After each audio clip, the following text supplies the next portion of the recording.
That's my note. All right, people. Are we getting ready to start?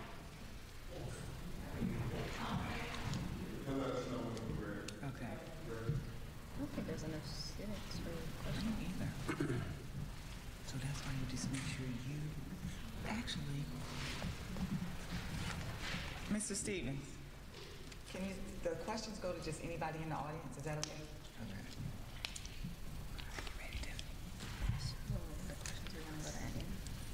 If there, yeah. We gotta watch what they do.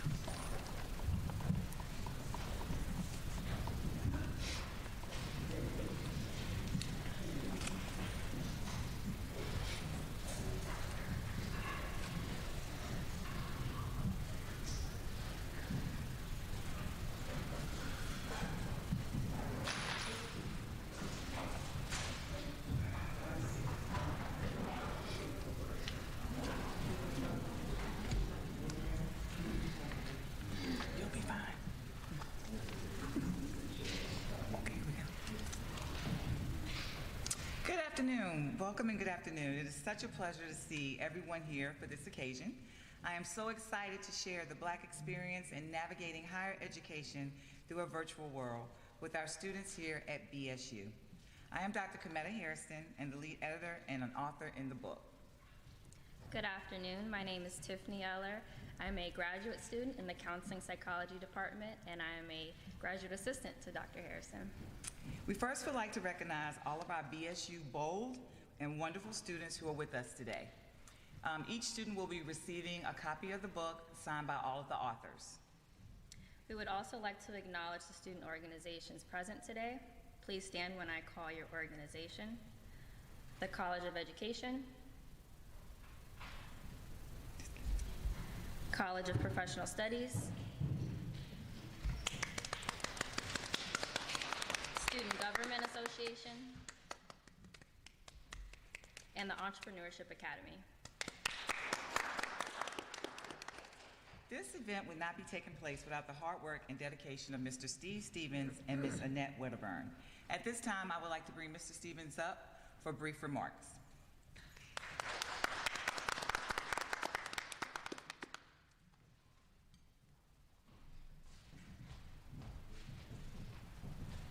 Good afternoon, everyone. Thank you. So to Dr. Hairston and everybody that put forth this effort to bring forth this program, I thank you. And when she presented me with the idea of bringing this book to life to have our student leaders to come out and do a Q&A, I thought it was an excellent idea. And I just look forward to a great program, and you all make sure we have a great day. Thank you.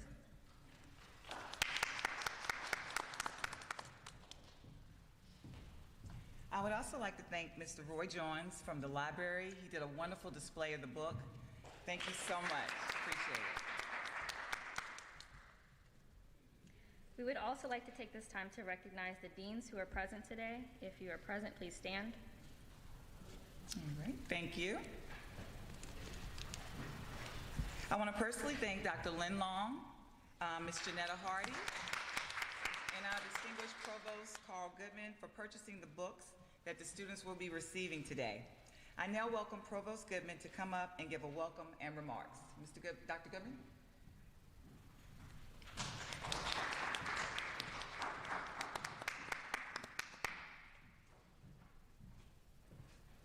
Good afternoon, everybody. Good afternoon. I want to thank you, Dr. Harrison, and I want to thank all my colleagues who actually are part of this big venture as far as the book is concerned. And the topic is very demanding as far as where we look at today. I think one of the things when I kind of, relatively new here at Bowie State University as the provost, but about a year and a half ago when the pandemic actually happened, it actually had a major impact on a lot of institutions across the country. Number one, many institutions really were just, really accustomed and acclimated to really just teaching traditionally face-to-face. And really to have that piece where you had to totally shut down, for the most part, faculty members had to rush to get their courses to be taught online. I think I candidly tell our faculty members about 2 years ago, if I had asked them how many of you were interested in teaching online classes, if I would have saw more than at least 10 hands, I've been telling them that basically they were just kidding and definitely lying to me. But right now, as I tell a lot of individuals, that really in this day and time, there's certain things called disruptors, and disruptors actually have a major impact on society as a whole. And so we look at the pandemic as far as COVID-19, it has definitely had a major impact on all of us in terms of how we live our lives, but more importantly, with this topic today as far as higher education is concerned, and more importantly to HBCUs. One of the things that I definitely wanted to make sure as coming here as the provost at that time was really making sure that we were optimizing the effects as far as money that was concerned, to make sure that we were really minimizing the digital divide. So when we look at HBCUs in general and look at people of color, basically the technology piece has always been lacking in a lot of our communities. And so one of the things that we did here at Bowie State University was really we provided all of the computers, laptop computers, hotspots for our students, so that basically no one could say that, again, that we were deficient as far as delivering this online type of instruction to our students. But the second thing that we looked at here at Bowie State University was also, traditionally we were a liberal arts comprehensive teaching institution. And for us to be really ready for that next level as far as the online education, many HBCUs and many minority serving institutions really were kind of like Johnny-come-lately or Mary-come-lately as far as online degree programs. And so one of the things that I did here was really challenge our faculty members really to embrace the online education program. And so I'm glad to say that at least here at Bowie State University, we now are a distance learning institution. And we also have at least 7, but now we have 8 online degree programs that we'll be offering this coming spring, as well as for the upcoming fall semester. The last thing that I kind of was talking to our faculty members on was really in terms of just leveraging the technology. We have an opportunity right now where we have a lot of we consider our regional campuses. So we have a regional campus at the University, USM Southern Maryland. We have one at the Laurel College Center, as well as Shady Grove. And one of the things that we're doing right now, you kind of heard this term called high flex. Even though before the high flex name came about, where I can actually be teaching a class face to face, and I know we're streaming this particular program live, I could be teaching to my students basically face to face and also teaching to those who are out there virtually. And so now Bowie State has that opportunity right now where we have in our distance campuses these high flex classrooms. Here at the university right now, we started off with 20 high flex classrooms. Now we're up to 70 classrooms that have this high flex model. So one of the things I was telling our faculty as a whole, right now what I see in the future is that really, as opposed to having online degree programs, which now Bowie State is equipped and ready for that, but also these high flex classrooms, these high flex programs, that now Bowie State will not have to be Johnny-come-lately or Mary-come-lately as far as delivering this high flex model right now. So again, not to take up much time, but again, I really commend all of our authors, all of our faculty members who really were involved in terms of putting together this book, really to show in terms of when you put great minds together, that again, even though there may be obstacles that are out there, or disruptors, as I mentioned earlier, that can really affect humanity as a whole, but particularly here when we talk about higher education, that again, we have delivered. We have come about in terms of making a change. And so for today, again, I just welcome you all here to this particular event. I'm sure there's a lot more information that's going to be provided in terms of what I gave, in terms of what we've done here at Bowie State University, because again, our faculty members were the ones who actually have put their feet to the ground and really were doing all the grinding to make things happen. So again, I want to commend you all for a great job you're doing, and thank you for the time in terms of me greeting you all. So welcome.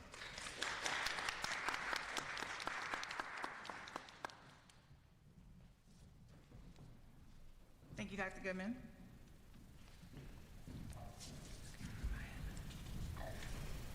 All right, so right now we're going to do introductions of the co-editors, the authors, and we're going to also read the book chapter titles, and then we're going to get into the meat of the program where we go into the discussion with the students and the other participants in the audience.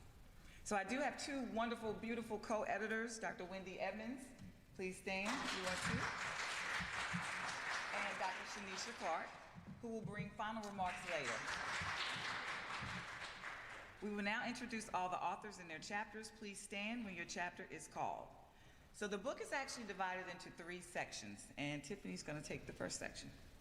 Section 1, a virtual reality check. Chapter 1, the impact of a pandemic on historically Black colleges and educators, written by Dr. Hairston.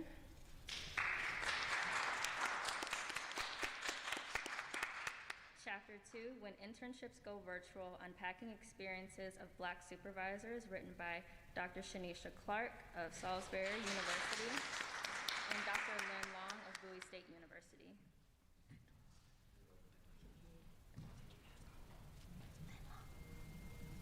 Chapter 3, Beyond the Social Distance, The Cultural and Digital Divide at a HBCU, written by Dr. Diallo Setsmans from Salisbury University, Dr. Ayanna Lynch from Bowie State, and Dr. Wendy Edmonds from Bowie State.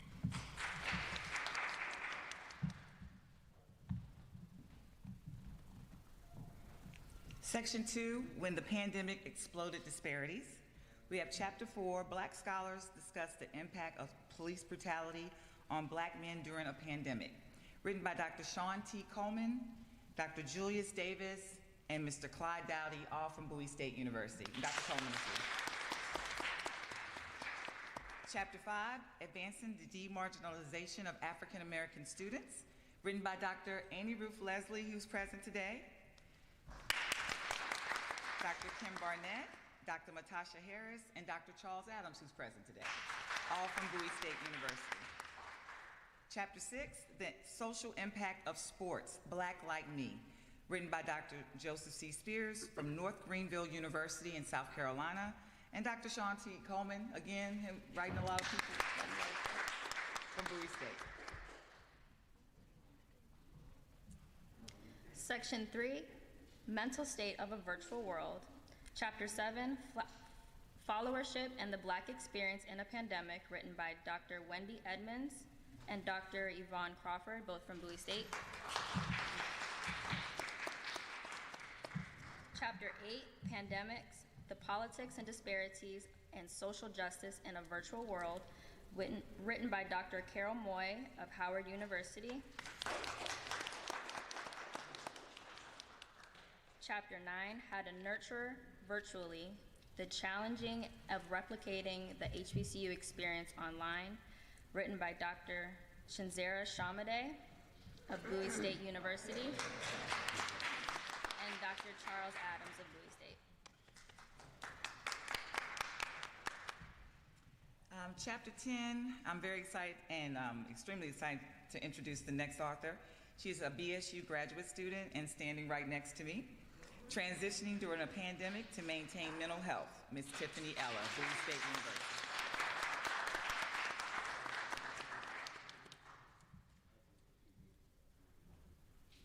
Chapter 11, Odes of Trees of Life, Significance for Indigenous Knowledge Systems, Tenets in African Curriculum, written by Professor Tokuzo Methembu from University of South Africa. He's the only author from another country, and we appreciate his contribution to this book.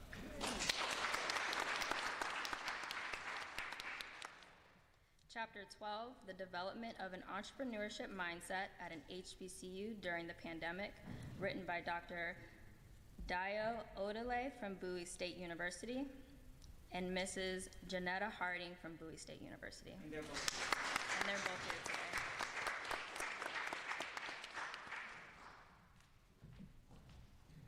So I'm going to give a brief purpose of the book, and then we're going to go into the discussion. And the excerpt that I'm reading actually came from one of my chapters.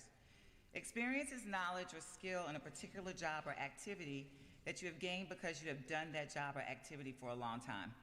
It is used to refer to the past events, knowledge, and feelings that make up someone's life or character. Personal experience of a human being is the moment-to-moment sensory awareness of internal and external events or a sum of events forming an empirical unity such as a period of life. Common experiences define the meaning, the distinct character, and the central purpose of a school community. They also become the memories that define individual cultures. The Black experience spans over centuries that stem from African and American culture. The commonality is that this experience encompasses racial and unjust moments other people may never experience or understand. The Black experience in higher education has not been exempt from scrutiny during America's current racial reckoning. Far from it, as people increasingly question whether colleges and universities have failed in their stated mission of increasing equity in society. This book summarizes and offers insights to the experiences and research of the authors. The authors come from an array of backgrounds who are currently working as administrators, faculty, staff, and students at a historically Black college or university, other higher education institution, and professional development consultants and trainers working directly with P-12 educators. The chapters detail the Black perspectives around education and a global pandemic that forced them into a remote environment. This book was inspired by COVID-19. Now that's pretty good, right? Something good came out of COVID-19. I felt the stress of sitting around in my feelings, or watching in the repetitive brainwashing of the news, or binging my favorite 20 TV shows. I might be on 40 by now. And I knew it was time to write. I started having conversation with my colleagues, family, and friends, and realized we were all having similar and or the same experiences during COVID-19 as Black people. The editors and authors immediately responded to our meetings, requests, and led to this moment in this extraordinary collaborative book. Today, I'm so happy that you are here to listen, discuss, and add to the value of the Black experience.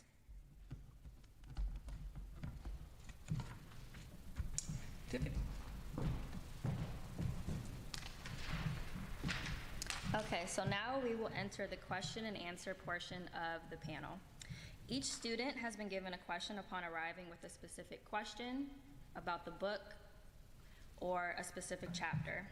I'll call on each student individually to come to Dr. Stevens and ask the question. When you want to use this one? When you come up, please introduce yourself and say what organization you're part of before answering the question. So all right, so, go ahead. Are we starting with question 7? We're going to start with question 7. Question 7.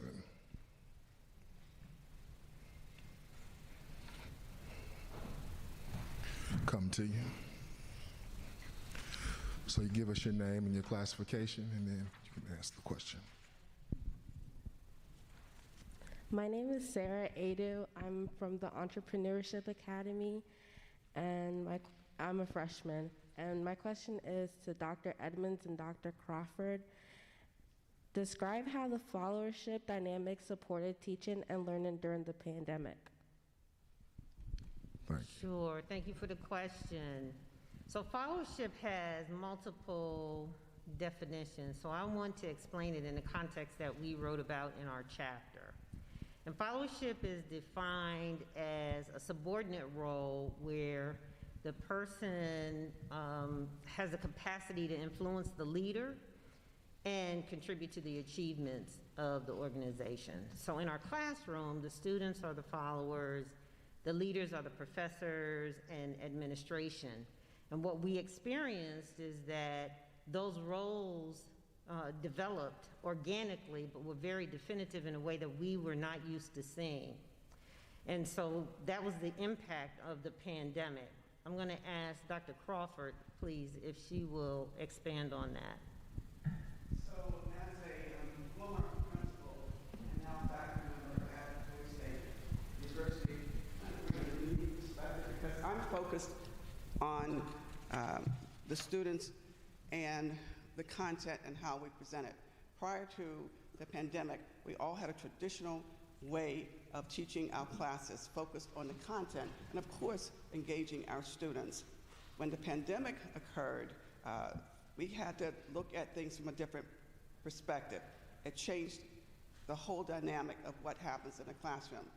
And talking to colleagues, faculty members, and to persons working in the pre-K through 12th grade school districts, we saw some similar kinds of concerns, and we saw some similar kinds of changes in terms of how people responded to getting the work done, dealing with the content. But more importantly, we all saw something happen when our children, our students, went behind the camera. Some things happened in terms of them being in that space that made us realize that yes, we need to continue to focus on the content. We need to learn how to use the various equipment and understand what virtual learning is ourselves. But we also had to understand how to best help our students deal with some realities. So behind those cameras, we saw people who we had worked with face-to-face, who were dynamic and engaging and participated. But then in that virtual world, the cameras went off. So as a faculty member, and others agreed with this, we had to look at that whole fellowship piece. We got information from our students that said, we've got to change something here, because our students began to disappear, literally, in front of us. Those cameras didn't come on. Students that we knew were amazing in terms of understanding the content did not talk. They disappeared, in a sense. So, and my planning, for example, for students around special education, yes, I wanted to talk about IDEA, the law regarding special education students and services, but I first had to figure out how to get them back, that whole piece, and the fellowship piece came into play, not just for me in terms of looking at other people and figuring out what they were doing, talking to colleagues, but students who stepped up from that role and stepped in to help their colleagues. Some things happen behind those cameras in terms of conversations. I had to begin my conversations not with talk to me about IDEA, but talk to me about how you're feeling, what's happening. That had to be the icebreaker with you. And in those conversations, the more people talked, the more other students stepped up into that leadership role. We had more conversation. We were able to help people to figure out how to deal with some of the things they were involved with in terms of isolation from their families, et cetera. Real depression and anxiety, those conversations came up, and we had to take time to deal with those before we could get back to talking about the content. So I just was amazed by the students stepping up in terms of that dynamic and supporting each other and facilitating conversations. Some people didn't talk at first, but others did, and they brought the rest of the group along so we could eventually get back to the work of teaching that content. Thank you. Excellent content. Thank you for those answers. Now I'll call for question 2. Question 2. Give us your name and classification. My name's Jerome Dews. I'm a student athlete here at Bowie State University. I'm a senior. And I have a question for Dr. Clark and Dr. Long. How does HBCU stay relevant in an online world? All right, to my partner over there, I'd like to say, to begin, you have to change your mindset. It has to go to,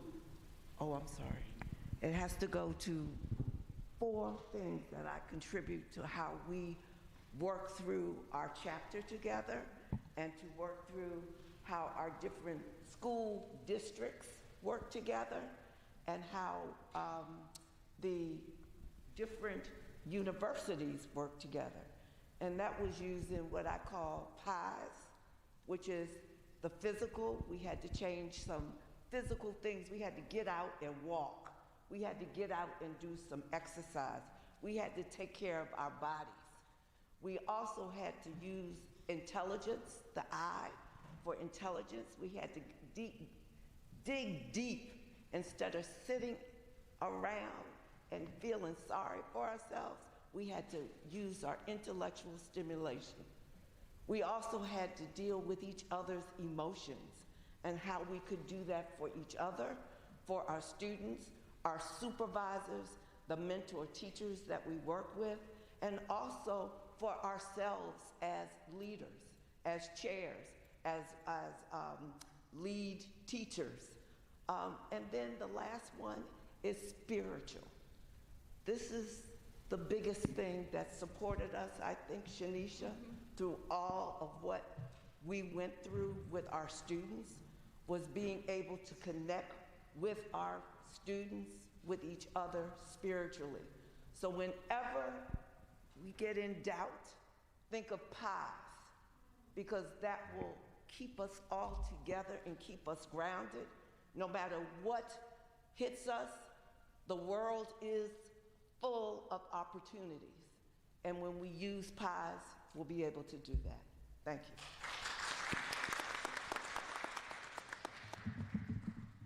I'm just going to echo on what Dr. Long was talking about, but I also want to think about us as teacher educators. One of the things that Dr. Long and I talked about was that we had to learn how to be nimble. Going from, as Dr. Crawford was saying, going from a face-to-face to an online space, and then how do we recruit and retain and develop teacher educators to be nimble in these two spaces? We had student interns who said, Dr. Clark, I don't know how to do this when they were in school. I was like, neither do I. And we're all just trying to work it out. Now in this current year, we have classrooms and interns in classrooms wherein sometimes the students are in Zoom school, sometimes half the class is in the actual classroom. So how do they teach to both spaces at the same time? That's difficult. You know, as Dr. Long was saying, like, we have to center ourselves and know the content, but also ask, you know what, how are you doing? You know, it's okay to rest in the unsteadiness for a bit, and then to own it and to recognize it, and then still to move forward. So we as teacher educators, we're thinking about our students, their mental health, but then recognizing it's okay to be nimble. Like, we're still trying to learn this. Like, the pandemic is not over, you know, but we're hoping that we gain some ground and just learn how to do that. So, because at the end of the day, it's about those little bodies who were in our classroom. You know, there's an urgency now to help the littles all the way up to the big littles, right? So our job in learning, us as supervisors, getting out into the classroom, working with mentor teachers, because we have to keep the focus on the children. And so that's something that Dr. Long and I talked about in our chapter. It's like, what is the best way to support the kids and to support our teacher candidates? So asking about how do we become relevant in an online space, it's how do we do this? How do we learn how to teach? Because I know at the very beginning, I longed to give a piece of paper to a child, but we had to use all of the technologies in Google Classroom and Zooms and sending a PDF to an email and to the chat line. So we just had to learn differently and just be okay to be uncomfortable. And we can rest in that because we're all feeling that way. But yeah. Yeah. So, but thank you. Thank you. Thank you, Dr. Clark and Dr. Long. Now we'll take question 3.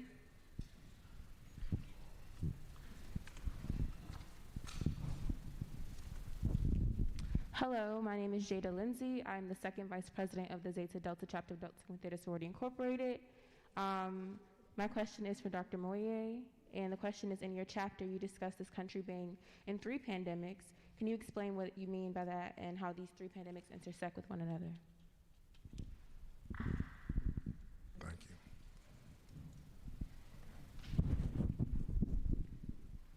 And thank you so much, my sister Greek. Yes, you know, when this pandemic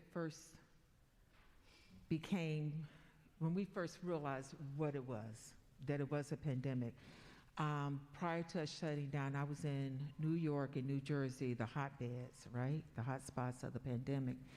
And I was in Hoboken. I was seeing what was going on. I was actually working with teachers and district leaders, training and doing instructional coaches. So we were really on the ground. And I was actually in a building when I was called and told to shut down and to leave, and that I would not be coming back for a while. And that was what I first thought about when I was broached to look at this chapter. And so we're looking at this pandemic, and this was in March. And then in May, George Floyd was murdered, right? And I looked at that, and as I'm going through my emotions, and we're stuck in home, and all we have to do is look at social media, look at television. All we have is technology, right? And even further, we're moving into a really ugly political cycle. And so we're sitting here, and all we can do is absorb all of this. And when it came to time to begin writing this chapter, all I could think about was the definition of a pandemic.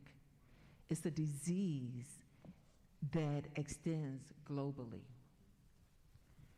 And if systemic racism is not a rot, a disease,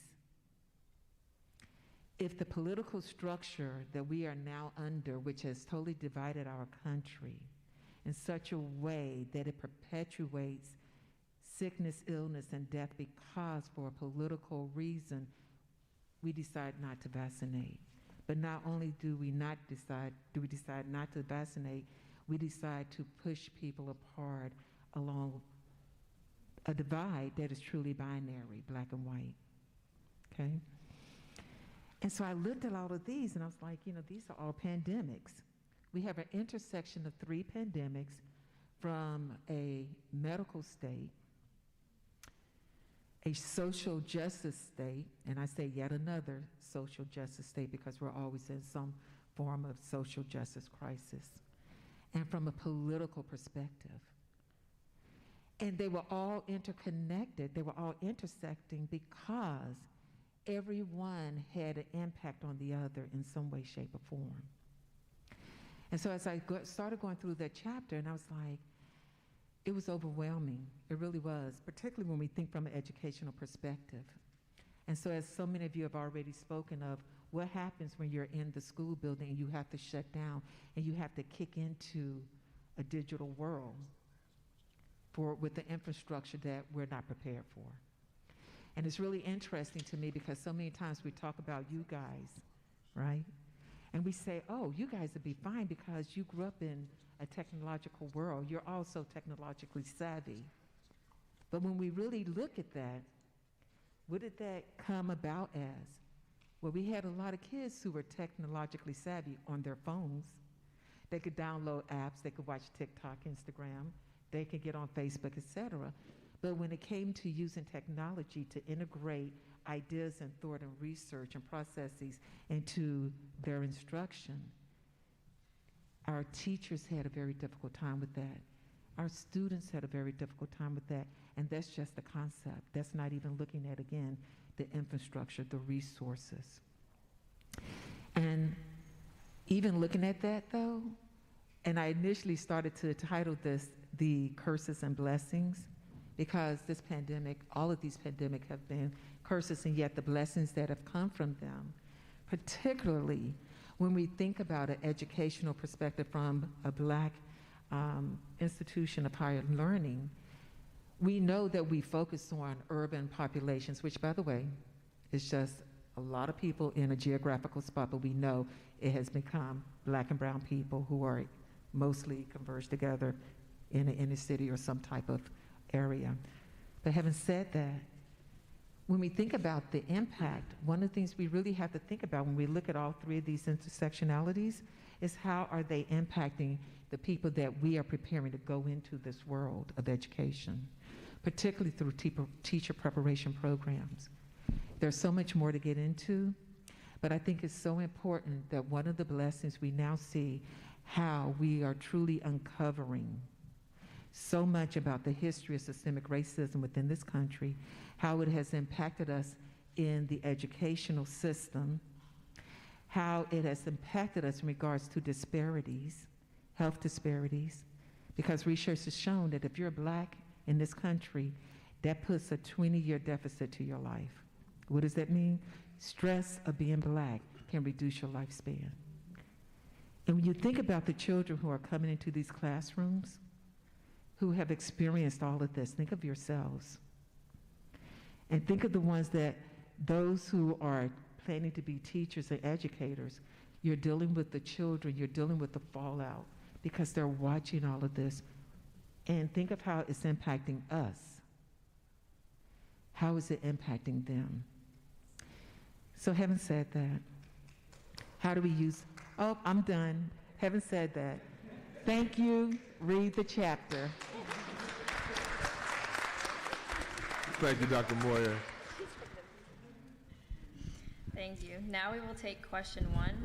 And for the sake of time, can we keep all responses down to 2 to 3 minutes? Thank you. Question 1. Question 1. Give us your name and classification. Hello, everyone. I'm D'Angelo Parham. I'm a freshman transfer. And I'm also from the Entrepreneur Academy, and I'm a student athlete. I have a question for Dr. Leslie and Dr. Coleman.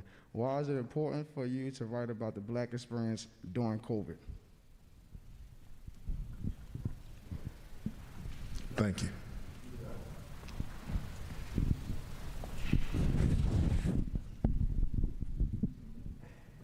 Thank you. Thank you for your question. I'm Ruth Leslie. I'm a sociologist in the Department of Behavioral Sciences and Human Services.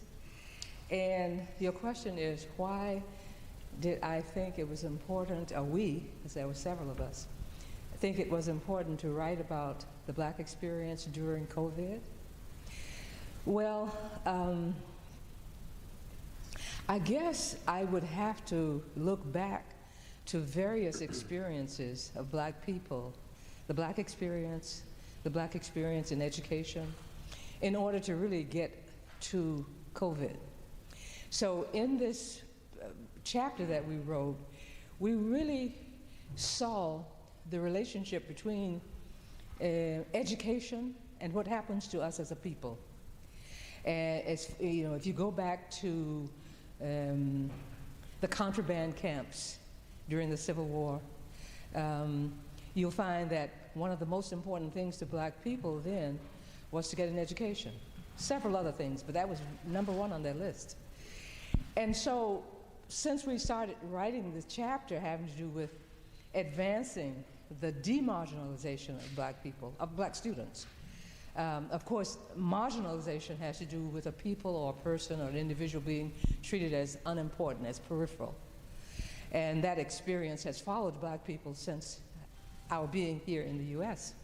Beginning, as I said, with the contraband soldiers, moving to after the Civil War when we had Reconstruction and the emergence of HBCUs, through the Civil Rights Movement when we had the Black Power movement, we had the Black student movement, where we were trying to get a more responsive, relevant curriculum at TWIs, so traditional white institutions.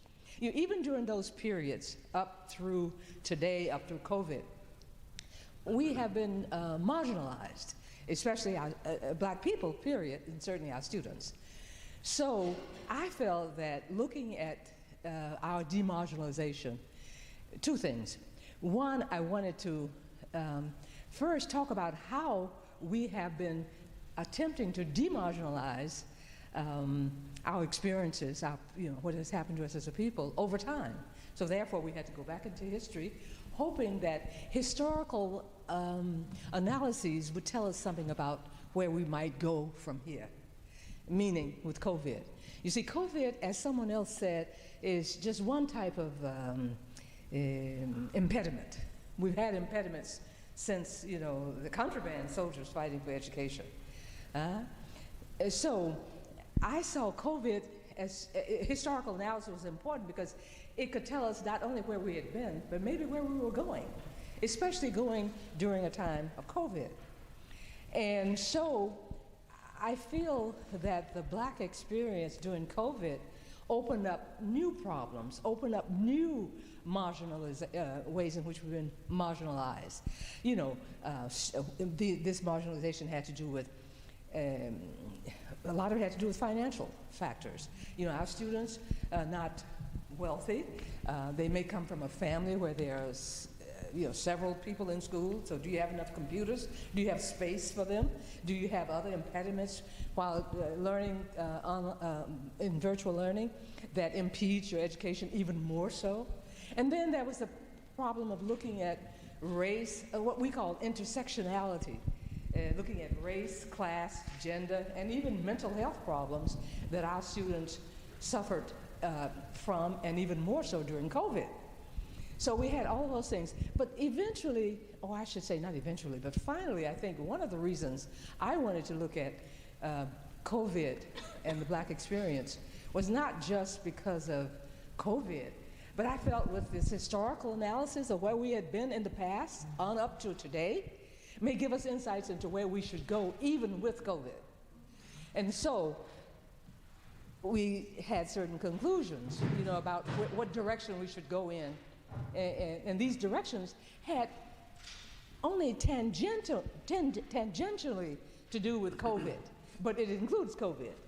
In other words, one of our conclusions was that this would be an excellent time because of the intersectionality of problems facing black students to introduce, through technology and in the classroom, a curriculum that was relevant to our students, a curriculum that would include, where they would see themselves as subjects and not always as objects. Some people might say, like a fellow colleague of mine, Dr. Paris, said he would call it comparative sociology. I said Afrocentrism, meaning that I think COVID offers an excellent time to restructure our curriculum. A curriculum, I think, that will give our students certain, not just momentum, but a certain understanding of themselves historically, and it doesn't begin with the US. It's steeped in the African tradition, whether we're talking about the family, whether we're talking about the church, whether we're talking about health, and so forth. So I saw this as an opportunity to look at us historically, to get us up to COVID and virtual learning, and to use that as a means by which we might approach how we can take technology, because technology is just a tool, you know? How you use it is what's important. And I think that's what we need to do today. And so I felt, and I think a lot of the people writing in this chapter with me also felt the same, that this was one way in which we could talk about how we might center ourselves as a people and as students. Thank you, Doctor.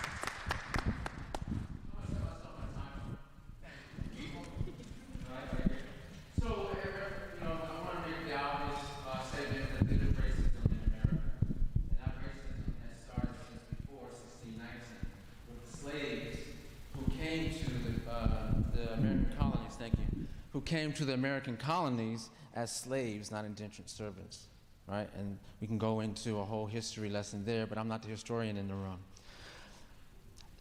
The slavery and the notion of the inhumanity delivered toward Africans is based on a capitalist notion. The reason why they were able to get away with the narrative, right, is to suggest that Africans, and subsequently African Americans, are less than human.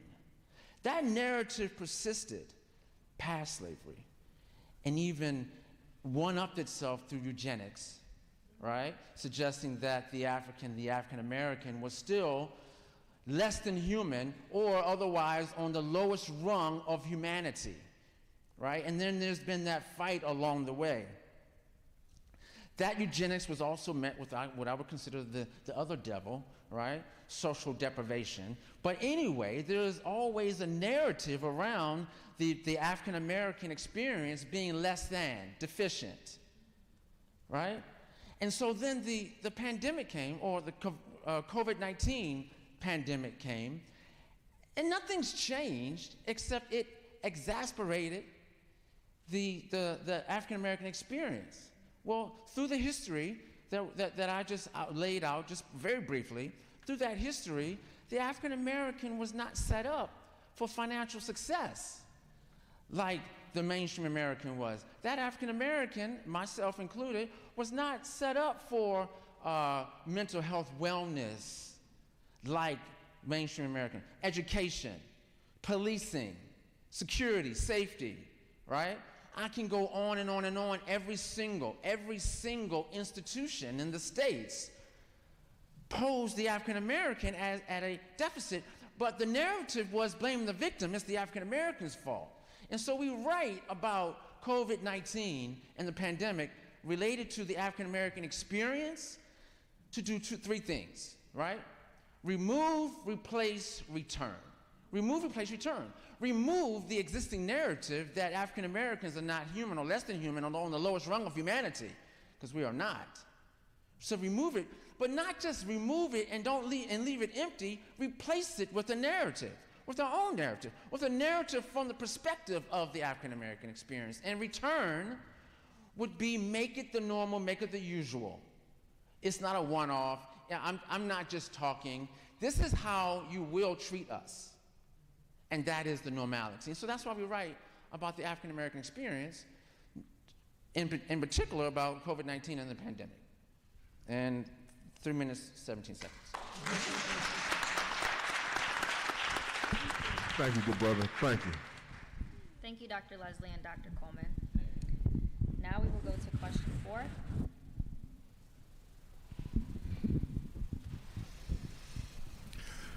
Please give us your name, classification, and any organization that you represent.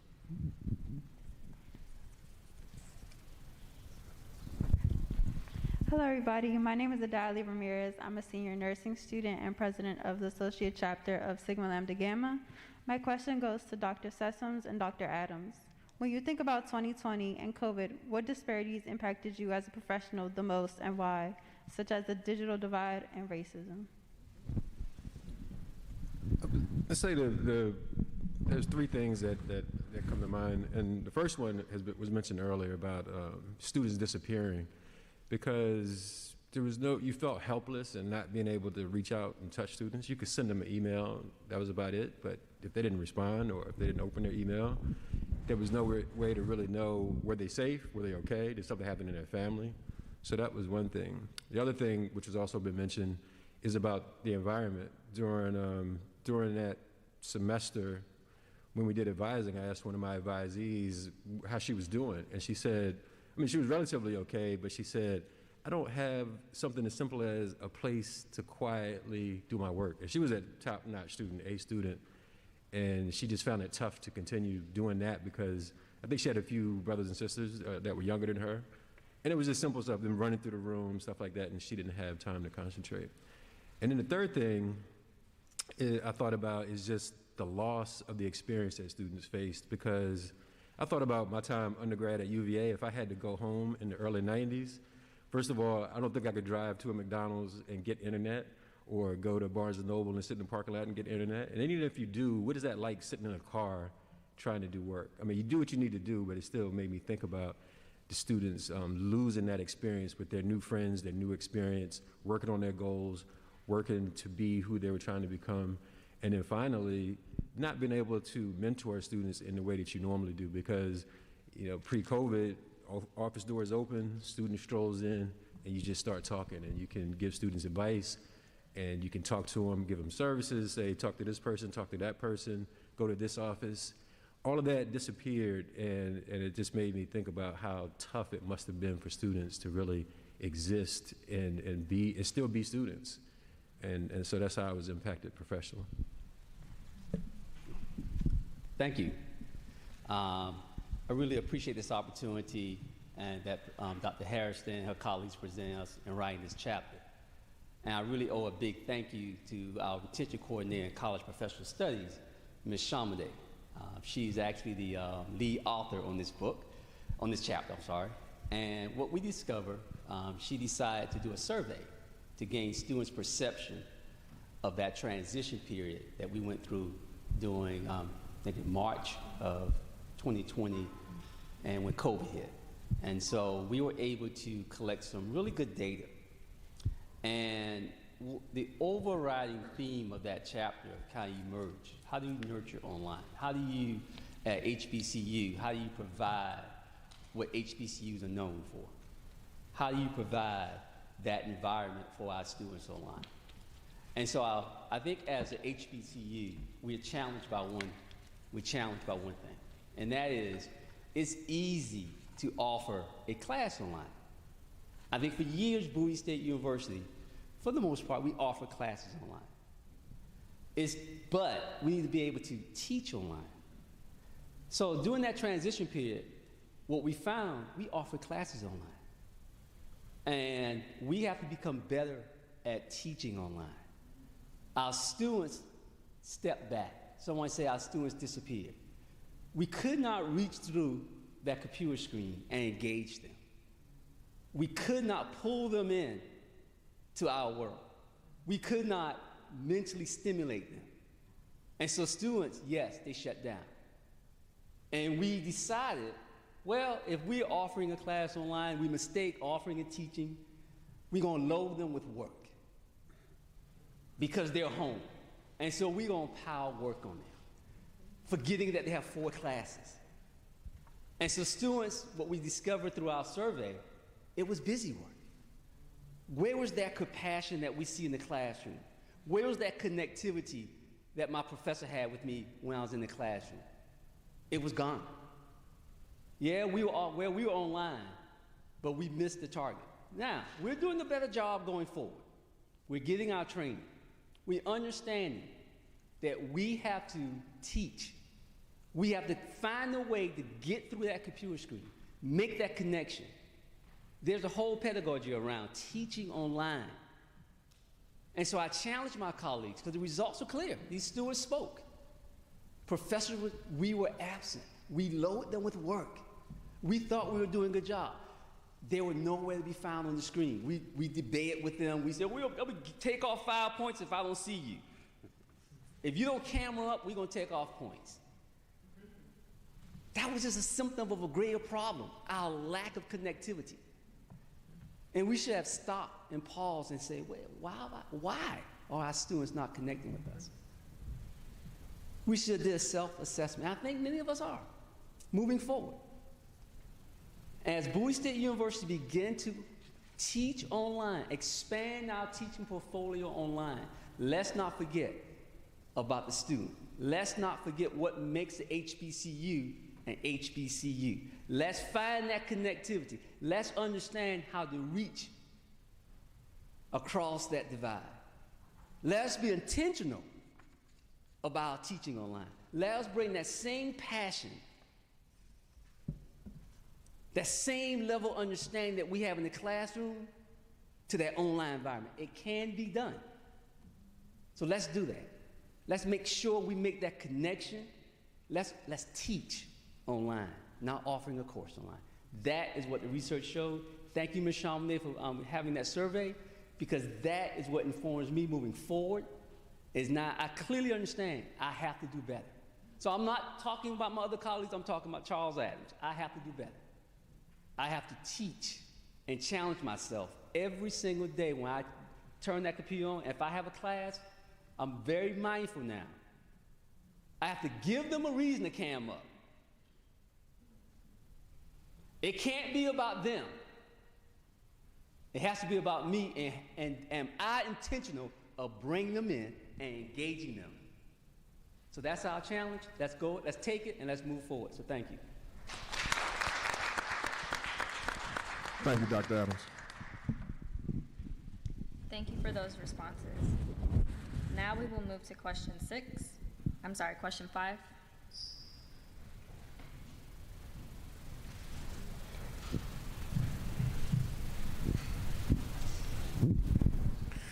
Please give us your name, classification, and any organization affiliation. Good afternoon, faculty, staff, members of the BSU community, and peers and educators. My name is Ariel Rogers. I am currently a senior in the College of Education. This question is to Dr. Dale and Ms. Hardy. How does the entrepreneurial mindset fit into a virtual world, and how will we move forward now that we live in 2 worlds, face-to-face and virtual? We'll start with Dr. Hardy.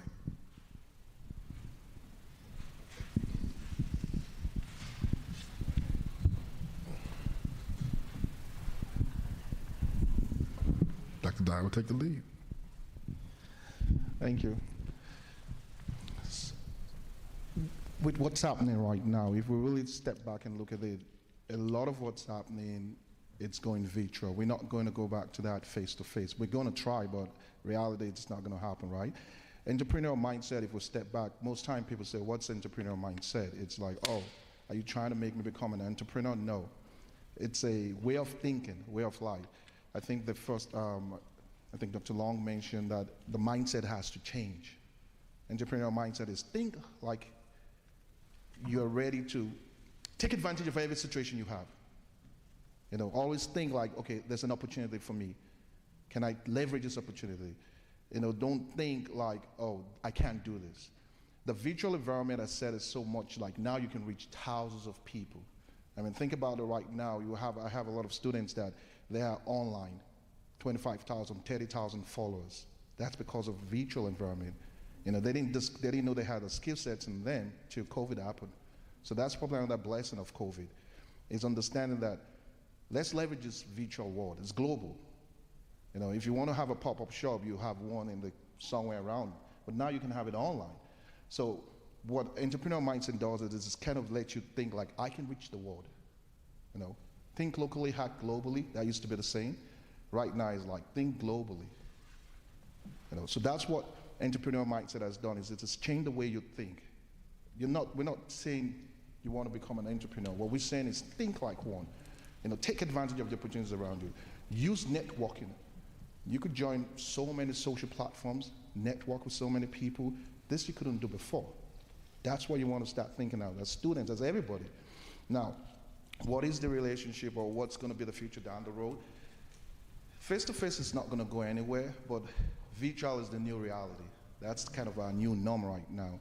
A lot of things, we could be here, we're talking about teaching online. You could be here, you could teach. I have students in Saudi Arabia. Unlike before, you got to come in.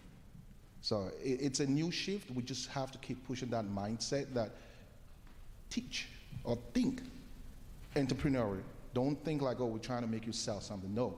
Think about yourself. Even if you're working somewhere, how can I leverage and make whatever I'm doing better than what it is?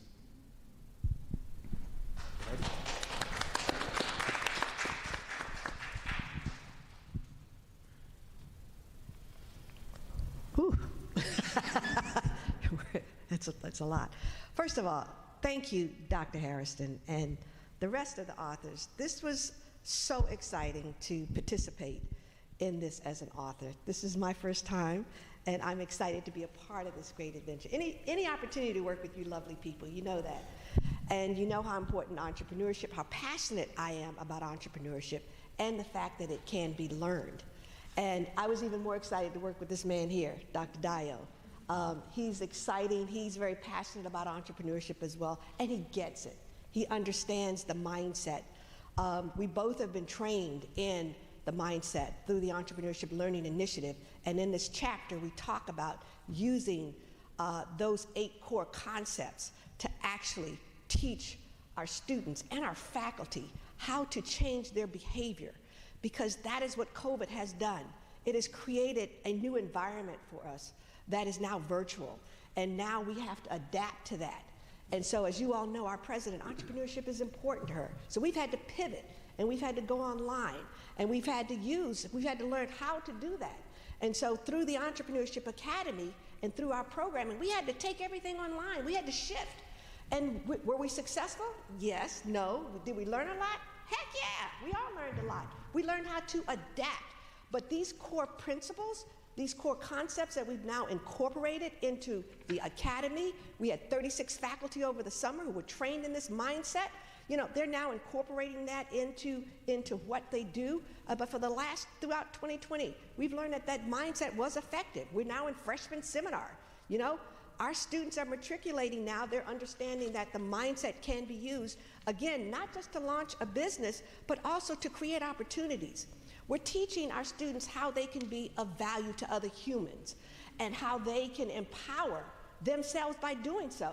Because when you are valuable, you can help somebody else learn their pain points and understand their problems. You're understanding how to be of value to them, and therefore you're empowering yourself. So that's what the mindset is doing, and that through this virtual environment, we've been able to use those 8 core concepts to help change the dynamics and help change the behavior and the way of thinking of our students. So thank you all so much. I have enjoyed this process.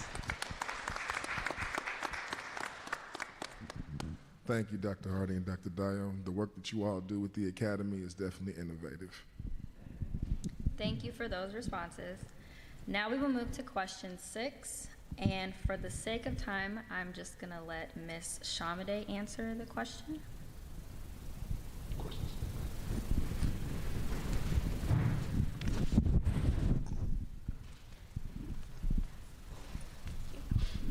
Good afternoon. My name is Fumio Gansi.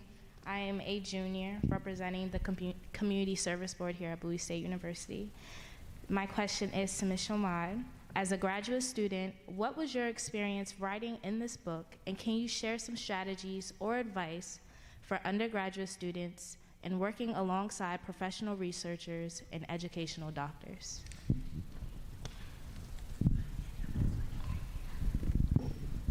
Good afternoon. First, Ms. Tiffany Eller, thank you for speaking my doctorate into fruition. Not a doctor yet, but I appreciate it. I think it's important for me to say, as an almost two-time graduate of the Bowie State University, I returned to college after a 14-year hiatus, okay? So there was no such thing as Turnitin. There was no such thing as Blackboard. So I had to learn, sorry, come over this way. Right here, sir? All right. So I had to relearn these systems that did not exist. And I was so fortunate to be amongst so many mentors and awakeners who were patient with me. Even my academic peers who were much younger than me were so patient. And they encouraged me to get involved in student organizations, invited me to the parties, invited me just to have this journey of going back to college, even though I was old enough to be their mom, not to date myself. And so what I learned, I just thought about being a child of the 70s, when you think about Parliament, right? Or when you thought about Busta Rhymes, which is my generation, or you think about Meg Thee Stallion, right? It's all about experience. You have to create an experience and be ready for the experience that you are invited to and the experience you want to create for yourself. So when I thought about research, I was very fortunate that my colleagues, because I was working and going to school at the same time, my colleagues as well as my mentors were always inviting me to get involved with research, whether it was to help create surveys, pass out surveys, or actually participate in our Grants Expo. I was intimidated. You know, you hear students all the time say they're intimidated by math or statistics when we are natural mathematicians, right? I had to remember that research has always been a part of who we are. When we're thinking about who we want to cut our hair, we do research. Who we want to do our nails. What's the best place to go and get a chimichanga, right? Or some rice and peas. You research. You call people up. You go on social media. And so this idea that research was intimidating was just all in my head. So I wanted to kind of engage myself in research so I can also engage the students in research and say, hey, you're on social media, you're on IG every day, all day long. That's doing research, right? And so not be intimidated, but think of the question that you have yourself about something that you want to study or something that you're interested in. And just find a mentor, find an advisor and say, this is what I would like to do. Are you interested in guiding me? Are you interested in becoming my mentor? And then jump in on the research. Whatever you don't know, you will learn. You get you a team of people that will back you and help you and support you. And so what I learned in that process was not to be intimidated by math and statistics, not to be intimidated by research, but most of all, just to jump in for the experience because it was so important when you're thinking about getting letters of recommendation, right? You're gonna want to create those networking relationships. So when it's time to get those letters, you've had these experiences in research, so they not only know what you can do on paper, it's not always about your GPA, it's about you showing up, right? Were you here to create an experience not only for yourself, but for your other academic peers? And so I'm just so grateful. Even now I'm having another experience. When I think about working along these wonderful doctors, educational doctors, working along other students, even as a retention coordinator, I am invited into a daily sharing session with the students. I'm learning and they're learning. I don't know more than them, they don't know more than me, right? And so it's so wonderful having the opportunity now to be face-to-face, even though we're still kind of virtually, because it allows me to create an experience for them. So whether we are on that Zoom call or we're in the person, they know that when they come and see Shinzi or Shomade, it's gonna be an experience. Okay? We're going to leave a lasting impression upon them. So I just implore you, educators as well as students, I implore you to approach each opportunity as an experience because it will impact you one way or the other for the rest of your life. Thank you.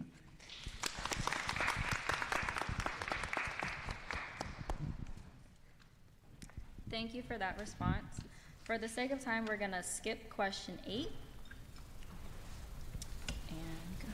And I do just want to say one thing to Shinzira Shamana, doctor, soon to be, and Tiffany Eller. They are the only two students that are in the book, and Tiffany actually wrote her chapter by herself, first publication. And she had guidance, me and Dr. Clark, right, and Dr. Edmonds, but so proud of her, because to take that step and to become an author before you even come out of, graduate school is amazing. But that's the relationship that Ms. Shaman I was talking about, because if you don't form those relationships with your teachers, they're not going to know who you are. They're not going to pull you into into research, and you're not going to have those opportunities. So seek us out at all times. So thank you, both of y'all, amazing. Thank you. All right, so now we're coming to the end, and I want to bring up my co-editors. Don't run to the mic too fast. Who wants to go first?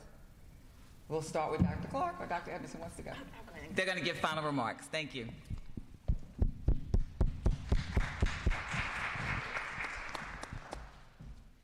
Take the mask off now.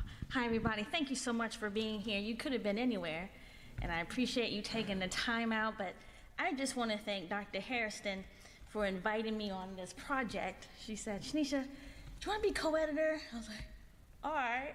But I want to thank all the authors. Thank you for trusting me. Thank you for trusting Dr. Edmonds and Dr. Hairston as we rallied and brought this book together. We did it in 8 months, like from first thought to publication. And that speed is unheard of, because we all had the vision, we all knew of the urgency, because by the reception of this book has been needed. And folks want to hear about the Black experience. So I just want to thank Bowie for this beautiful space and inviting all of us to be here. But just thank you to the co-editors, thank you to all of you authors. I appreciate you, I thank you, and I look forward to our next project.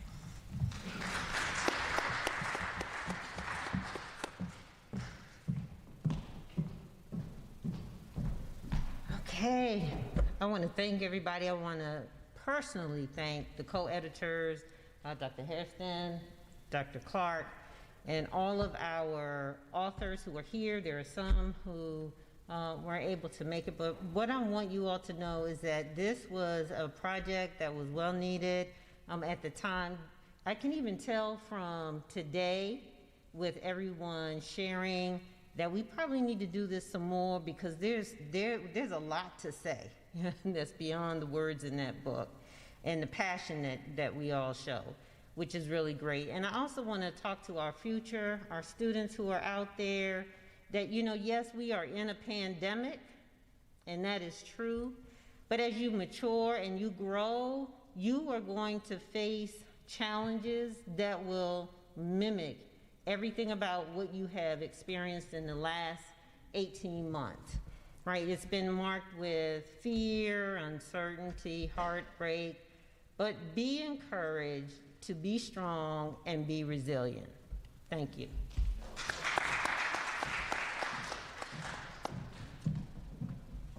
All right, so thank you once again for coming to this event. I really do appreciate everyone. For final remarks,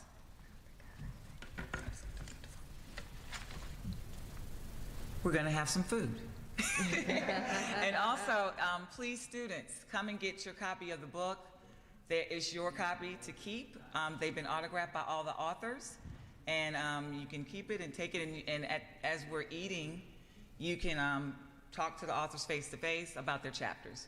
Mr. Stevens, I'm going to let you take us out. Thank you. So we'll do a bit of housekeeping before we start moving. I'm going to ask that our students and our editors and our authors to join us on stage for a picture. And then after we take that picture, then we'll go ahead, grab our books, and then we'll journey outside for food and fellowship.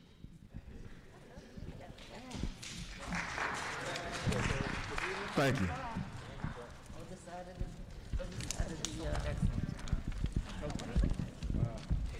Everyone always says that you always talk so highly of me. That's the first thing they say. Well, something nice to say something.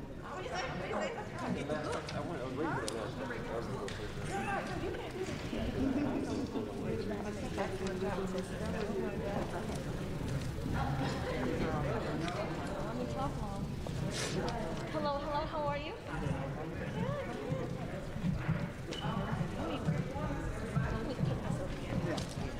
I'm not filming, but I'm up front. I'm always on the back.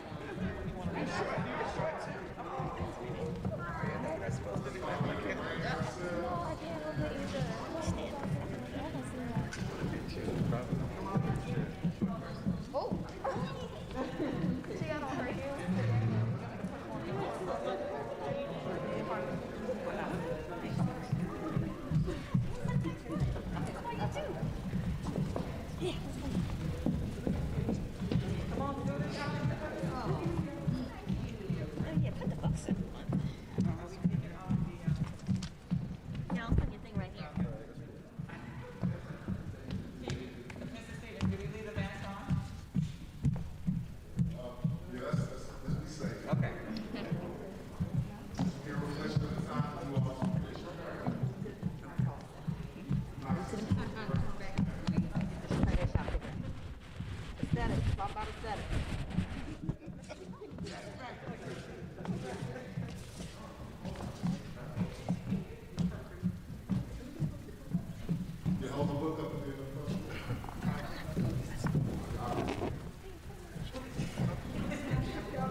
We're smiling.